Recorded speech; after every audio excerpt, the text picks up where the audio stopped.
Assalamualaikum warahmatullahi wabarakatuh. Perkenalkan, nama saya Muhammad Gading Alifiansyah, NRP 501622111 dari Departemen Teknik Geomatika. Saya di sini ingin mempresentasikan terkait tugas akhir saya yang berjudul Analisis Perubahan Kondisi Pergerasan Jalan di Jembatan Suramadu berbasis perbandingan multiperiode akuisisi data point cloud LIDAR.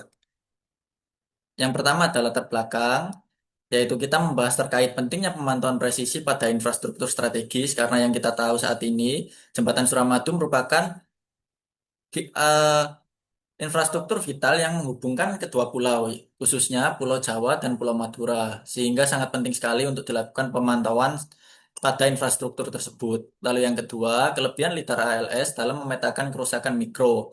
Karena teknologi lidar ALS sendiri dapat menangkap geometri mikro permukaan jalan secara detail, stabil, dan presisi tinggi.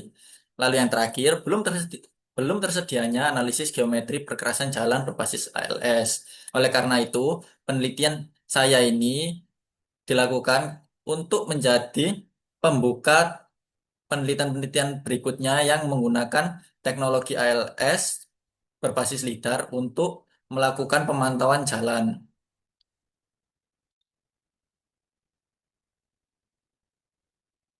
Lalu lanjut ke tujuan penelitian. Yang pertama, identifikasi perbedaan elevasi dan geometri perkerasan.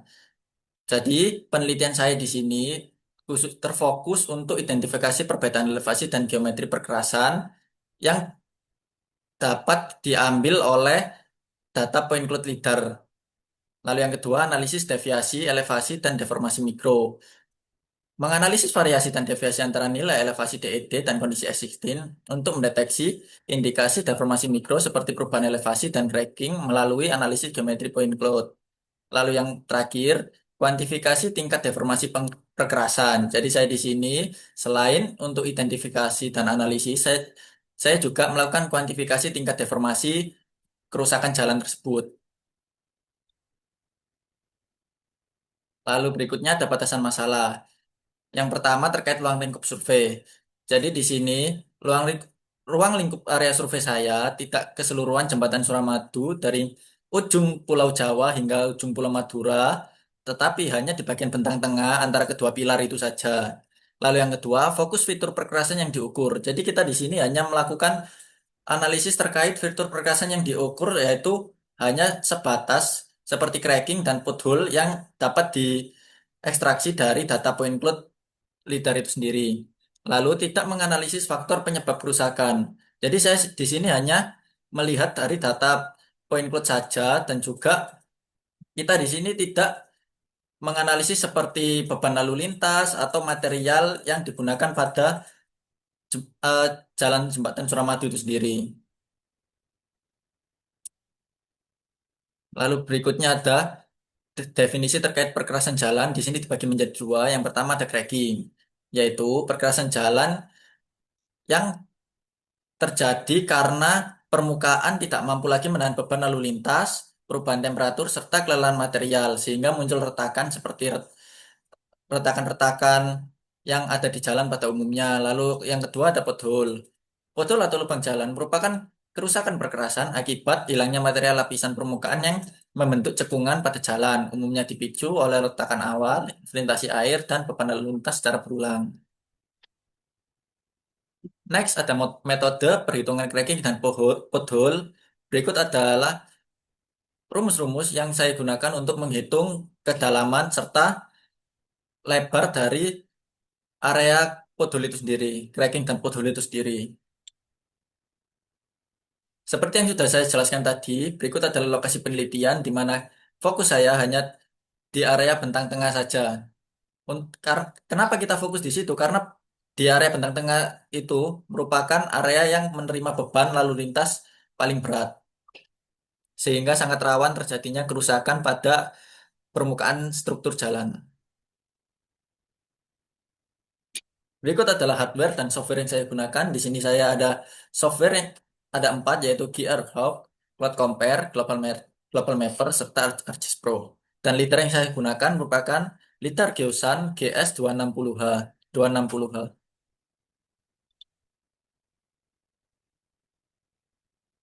Berikut adalah diagram alur penelitian dari penelitian yang saya lakukan, seperti biasa kita mulai dari studi literatur, lalu ada pengumpulan data, di mana pengumpulan data ini sendiri saya mengumpulkan dua data, yaitu data LIDAR dan data DED.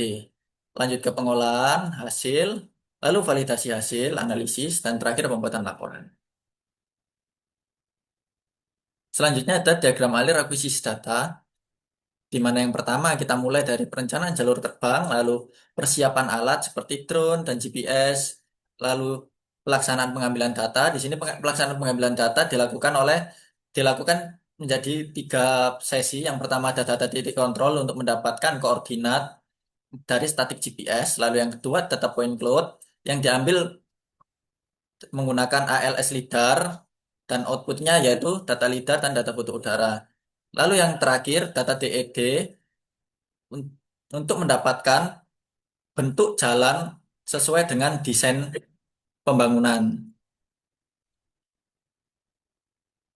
Lalu lanjut ke diagram alir pengolahan. Di sini kita bedah menjadi tiga kali pengolahan. Yang pertama dari data Rinex terlebih dahulu. Pengolahan data GPS Rinex ini kita menggunakan NRTK dan juga menggunakan software lalu dikonekkan diintegrasi antara data Rinex dan CORS sehingga outputnya menjadi koordinat titik, easting, northing, dan elevasi. Lalu yang kedua data lidar dan foto udara. Data lidar diolah untuk menghasilkan data point cloud dengan format LAS. Setelah itu kita lakukan uji validasi untuk memastikan apakah data ini valid dengan menghitung menggunakan RMSE. Lalu untuk data foto udara sendiri kita olah dengan menggunakan software Agisoft untuk mendapatkan ortofoto guna untuk klasifikasi visual terkait kerusakan jalan. Lalu yang terakhir ada data teknis perencanaan atau DED yang kemudian akan dikonversi menjadi data JIS lalu untuk memastikan apakah data LIDAR dan juga dari data DED untuk desain apakah sudah sesuai. Jika semua data tersebut sudah jadi, kita lakukan untuk pembuatan DEM. Un- Lalu lanjut ke analisis deformasi perkerasan seperti cracking dan pothole, lalu pembuatan peta dan pembuatan laporan. Lanjut ke hasil penelitian, di mana di sini saya mendapatkan data DED atau Detail Engineering Design. Dari DED ini kita gunakan sebagai acuan kondisi geometrik ideal. Lalu kemiringan menyebabkan perbedaan elevasi kiri kanan jalan. Sehingga dari bentuk DED ini yang terlihat jalannya tidak rata dan mengalami kemiringan sekitar 2%. Untuk menghitung elevasi jalan yang berlubang itu, kita lakukan menggunakan perhitungan rata-rata antara kiri dan kanan untuk mendapatkan kondisi aktual jalan tersebut sebelum berlubang. Lalu ini ada hasil LIDAR atau hasil point cloud dari ketinggian terbang 65 meter. Di sini saya menggunakan dua periode yaitu periode 3 dan periode 5 dengan selisih rentang waktu yaitu sekitar 1 bulan. Berikut adalah hasil dari surface density dari kedua periode. Di- Pada periode 3 tersebut terlihat nilainya dan juga periode 5 tersebut.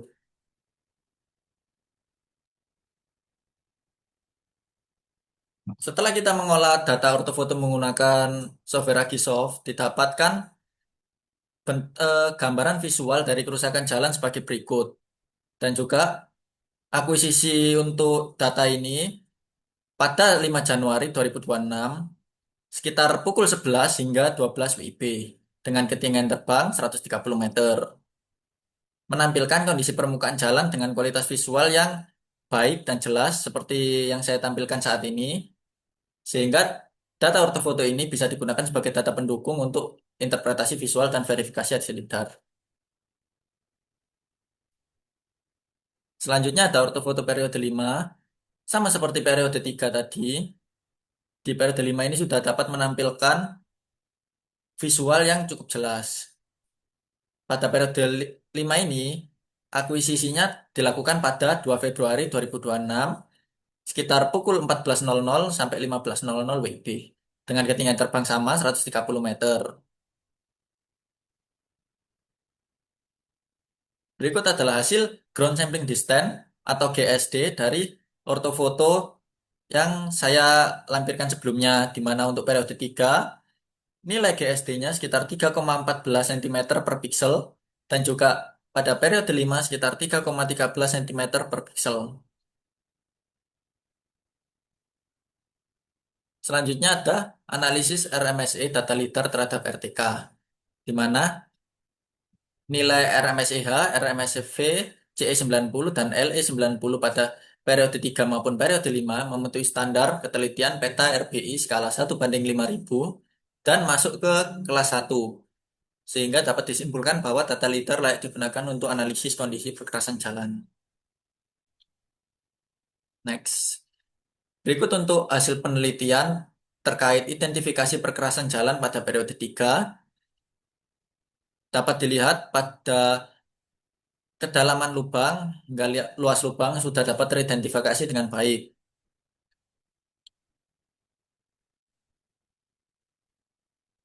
Selanjutnya ada hasil identifikasi perkerasan jalan pada periode 5. Jika kita lihat secara kedalaman lubang, terdapat perbedaan di beberapa titik. Nah, berikut adalah klasifikasi kerusakan jalan antara periode 3 dan periode 5. Terlihat pada periode 3 ada 4 titik lubang yang masih dalam kategori aman dan 4 titik lubang dalam kategori bahaya sedang serta 2 titik lubang dengan kategori bahaya. Lalu pada titik 5 terdapat penambahan terkait titik yang aman dari yang awalnya 4 menjadi 6. Lalu untuk tingkat kategori bahaya sedang dari yang awalnya 4 jadi 1. Dan untuk kategori tingkat bahaya yang awalnya 2 menjadi 3. Di sini terdapat perbedaan kedalaman lubang. Seperti yang sudah saya jelaskan sebelumnya, pada periode 5 ini terdapat beberapa titik yang mengalami kerusakan lebih parah dan beberapa titik lagi mengalami perbaikan dengan dengan tingkat kategori yang awalnya sedang menjadi aman.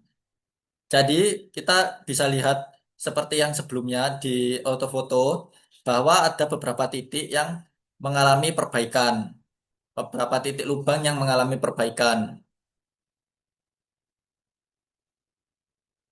Selanjutnya ada penutup terkait. Saya di sini memiliki 3 kesimpulan. Yang pertama, kondisi pergerakan jalan menunjukkan dinamika perubahan yang mencerminkan terjadinya proses degradasi dan perbaikan, di mana peningkatan kedalaman lubang mengindikasikan kerusakan yang bersifat progresif, sementara penurunan kedalaman hingga mencapai nilai nol atau negatif menunjukkan adanya intervensi perbaikan yang telah terverifikasi melalui data ortofoto. Lalu yang kedua, terdapat perubahan klasifikasi tingkat bahaya dari kategori sedang atau tinggi menjadi rendah pada beberapa titik pengamatan. Lalu yang ketiga, perubahan kondisi perkerasan lebih dominan terjadi pada aspek vertikal atau kedalaman dibandingkan dengan perubahan luas area. Lalu terdapat 3 temuan utama juga dalam penelitian saya. Yang pertama, integrasi lidar multiperiode plus ortofoto efektif untuk analisis kondisi jalan. Lalu yang kedua, mampu memberikan informasi akurat, kuantitatif, dan visual. Lalu yang ketiga, mendukung evaluasi kondisi dan perencanaan pemeliharaan berbasis data. Berikut beberapa daftar pustaka yang saya kutip untuk penelitian yang saya lakukan saat ini. Sekian dari saya, mohon maaf apabila ada salah kata. Wassalamualaikum warahmatullahi wabarakatuh.